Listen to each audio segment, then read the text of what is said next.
concussions in the NHL.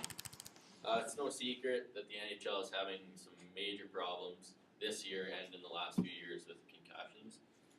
Some of the league's biggest stars are out with concussions, and it's really hurting the game. There are ways for the NHL and the league GM Gary Bettman to stop or prevent these problems, but I feel that he hasn't taken action at all really to try and help it. This problem is not only affecting the players on the ice and their teams, but it's affecting them off the ice, and it's affecting their future well-being and their whole family, really. It's gotten to the point where something needs to be done to protect these players. First slide, we'll just talk about the post-concussion syndrome.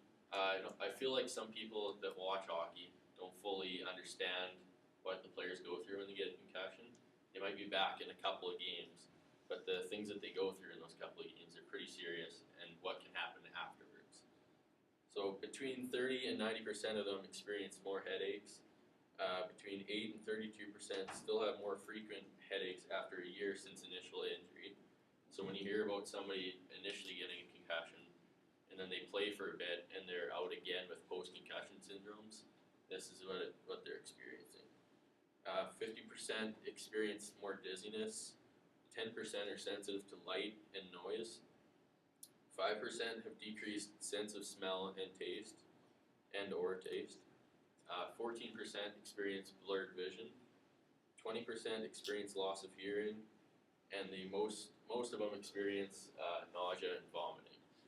So obviously, not a very fun time when you have a concussion. Those players that come back early are really getting it out for the team. Post-concussion syndrome continued. These are the mental and psychological effects that they experience. They'll experience irritability, anxiety, and depression, restlessness, aggression, mood swings, and anger, impulsiveness, loss of social judgment, tolerance to stress or alcohol. They lack emotion and emotional stability, and they also lack motivation. They'll experience confusion, attention deficit, amnesia, memory loss, and slowed information processing and work performance. So if these players experience a concussion and it's determined that they can no longer play in the NHL, it can also affect whatever future job they might have. So they have a family to support, and it's just not fair to them that they have to go through all this and possibly really ruin their lives.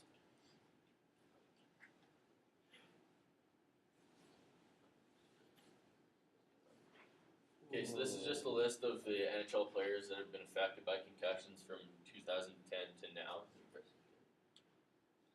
This is just a small list. Obviously, there's lots of players that go down with upper body injuries, and they don't really tell us that they've had concussions.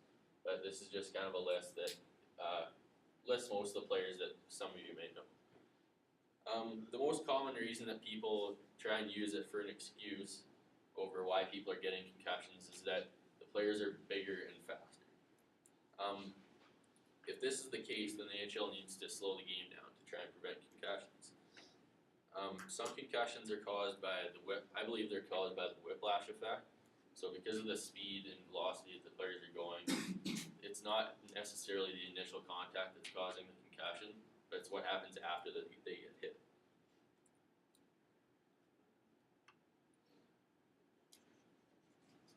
Back when I actually enjoyed watching hockey, today I just can't watch it. It's just too many guys. There'll be a big hit, and somebody will go in there because they know that person could possibly get hurt, and there'll be a fight or something. It's not just end-to-end action of big hits anymore like it used to be.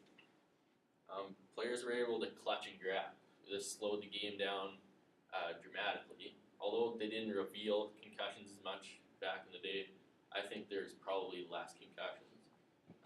I think if they brought back the clutching and grabbing, it would definitely slow the game down. And I don't know, I liked hockey back then when there was clutching and grabbing. It had like a playoff atmosphere. People were battling in the corners, and it was just better for hockey.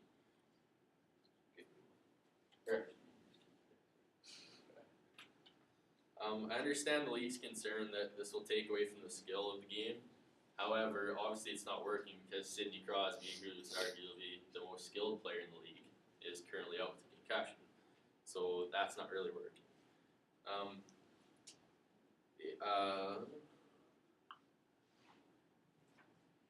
And there's a lot of other stars that have been out with concussions.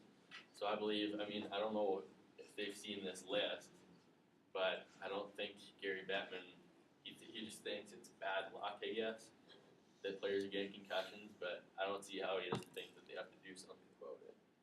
Another recent rule change that increased the speed of the game was the abolishment of the two-line pass rule. So this really opened up the neutral zone, and guys are just flying around. And if any young player maybe comes in the league, even stars, if they have their head down one bit, they will get smoked. So, and that's probably a resulting concussion like these players have experienced. The equipment that players are using these days are very hard-shelled and bulky. And back in the day, you could barely even tell a guy was wearing shoulder pads and elbow pads. And I think that's what it needs to go back to. People will go down with shoulder injuries, but it's a lot better than damaging your birthday. So basically, all in all, to help avoid concussions, I think the need to make those two rule changes, implement clutching and grabbing, and bring back the two-line pass rule, because it'll just help slow the game down. And I think they need to soften up the equipment and make it much smaller, because I think that also has a big effect on what's happening. So just like to pass this around to everybody. It's just kind of a collage of everything. And Gary Bettman has been quoted this year saying that it's just bad luck that these players have been out with concussions, but it's really affected their lives, and some of them aren't playing yet today. So I'll pass that around. And that is all. So thank you for